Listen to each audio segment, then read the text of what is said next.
Assalamualaikum warahmatullahi wabarakatuh. Hai teman-teman, kembali lagi bersama saya Zeda Sania di Matkul Psikologi Perkembangan. Kali ini saya akan membahas materi tentang perkembangan kognitif teori Piaget. Perkembangan kognitif menurut teori Piaget mengajukan teori tentang perkembangan kognitif anak yang melibatkan proses-proses penting yaitu skema, asimilasi, akomodasi, organisasi, dan ekuilibrasi. Selanjutnya ada tahap perkembangan intelektual. Perkembangan kognitif merupakan pertumbuhan berpikir logis dari masa bayi hingga dewasa. Menurut Piaget, perkembangan ini berlangsung melalui 4 tahap. Tahap pertama adalah tahap sensori motor dari usia 0 sampai 2 tahun. Sepanjang tahap ini, mulai dari lahir hingga berusia 2 tahun, bayi belajar tentang diri mereka sendiri dan dunia mereka melalui indera mereka yang sedang berkembang dan melalui aktivitas motorik atau gerak. Dari kelahiran sampai umur 2 tahun, bayi membangun pemahaman tentang dunia dengan mengkoordinasikan pengalaman indrawi dengan gerakan dan mendapatkan pemahaman akan objek permanen. Selanjutnya adalah tahap kedua, yaitu tahap praoperasional. Pada tingkat ini, anak telah menunjukkan aktivitas kognitif dalam menghadapi berbagai hal di luar dirinya. Aktivitas berpikirnya belum mempunyai sistem yang terorganisasikan. Anak sudah dapat memahami realitis di lingkungan dengan menggunakan tanda-tanda dan simbol. Maksudnya di sini, di saat usia 2-7 tahun, anak memahami realitis di lingkungan dengan menggunakan fungsi simbolis, simbol-simbol, atau tanda-tanda dan pemikiran intuitif. Keterbatasannya adalah egosentrisme, animisme, dan centration. Ciri-ciri berpikirnya tidak sistematis, tidak konsisten, dan tidak logis. Selanjutnya adalah tahap ketiga, yaitu tahap operasional konkret. Maksudnya di sini saat anak usia 7-12 tahun sudah cukup matang untuk menggunakan pemikiran, logika, atau operasi. Tetapi hanya untuk objek fisik yang ada saat ini atau saat ada di hadapan mereka. Dalam tahap ini, anak telah hilang kecenderungan terhadap animisme dan artisialisme. Egosentrisnya berkurang dan kemampuannya dalam tugas-tugas konservasi menjadi lebih baik. Namun, tanpa objek fisik di hadapan mereka, anak-anak pada tahap operasional konkret masih mengalami kesulitan besar dalam menyelesaikan tugas-tugas logika. Selanjutnya, tahap yang terakhir, yaitu tahap keempat, adalah tahap operasional formal. Umur 12 tahun ke atas, anak sudah dapat menggunakan operasi-operasi konkretnya untuk membentuk operasi yang lebih kompleks. Ciri pokok perkembangannya adalah hipotesis, abstrak, dedukatif, induktif, serta logis, dan probabilitas. Selanjutnya ada tingkat perkembangan intelektual. Yang pertama adalah kedewasaan. Perkembangan sistem saraf sentral yaitu otak, koordinasi motorik, dan manifestasi fisik lainnya mempengaruhi perkembangan kognitif. Kedewasaan atau maturasi merupakan faktor penting dalam perkembangan intelektual. Selanjutnya adalah penalaran moral. Interaksi dengan lingkungan fisik digunakan anak untuk mengabstrakkan berbagai sifat fisik benda-benda. Bila seorang anak menjatuhkan sebuah benda dan menemukan bahwa benda itu pecah, atau bila ia menempatkan benda itu di dalam air, kemudian ia melihat bahwa benda itu terapung, berarti ia sudah terlibat dalam proses abstraksi sederhana atau abstraksi empiris. Pengalaman ini disebut pengalaman fisik untuk membedakannya dengan pengalaman logika matematika.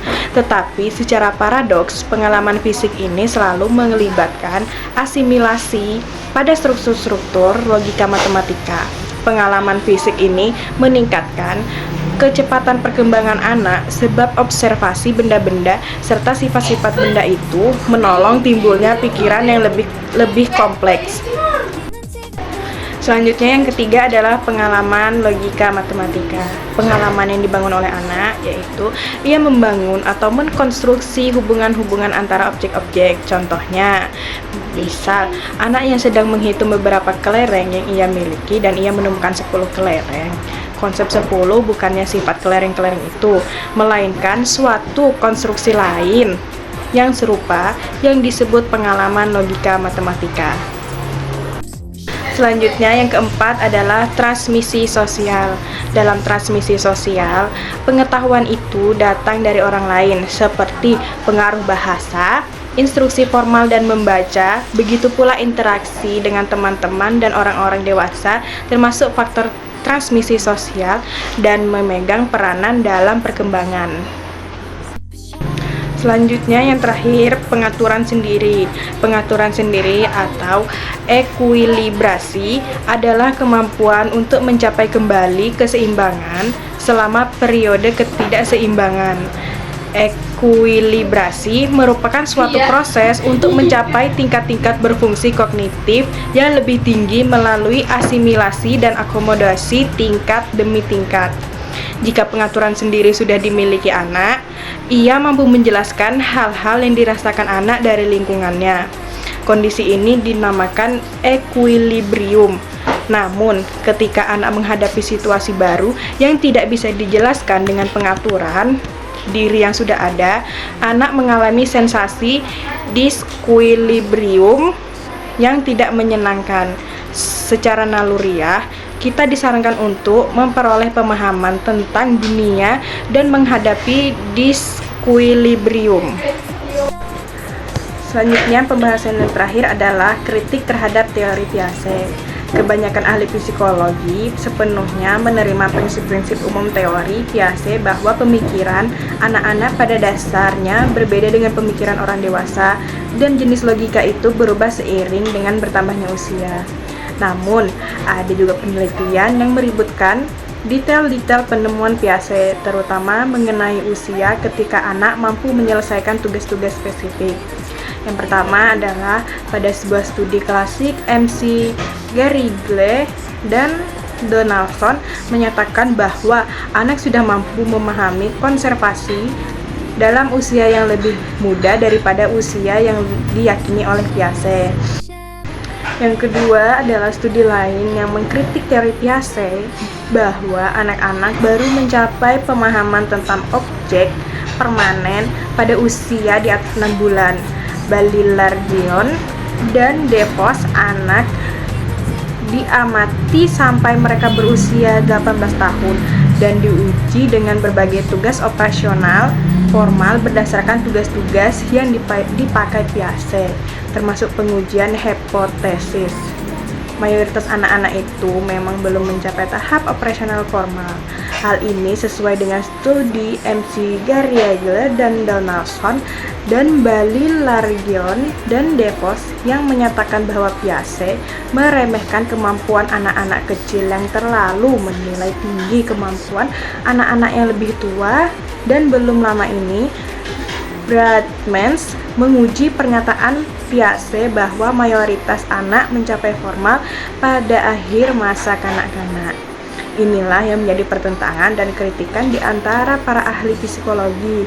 Tetapi beberapa psikologi percaya bahwa kita tidak boleh meninggalkan semua teori Piaget. Mereka ini yang dinamakan aliran neo-Piagetian.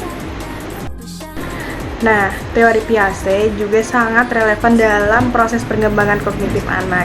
Karena dengan menggunakan teori ini, manusia dapat mengetahui adanya tahap-tahap perkembangan terutama pada kemampuan berpikir anak di levelnya.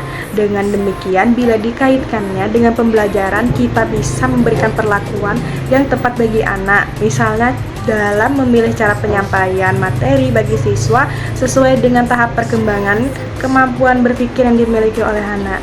Nah, itu dia penjelasan tentang perkembangan. Nah, itu dia penjelasan dari materi perkembangan kognitif teori Piaget. Selanjutnya akan ada materi apa lagi yang saya bahas. Tunggu video selanjutnya. Dan terima kasih. Wassalamualaikum warahmatullahi wabarakatuh. See you teman-teman.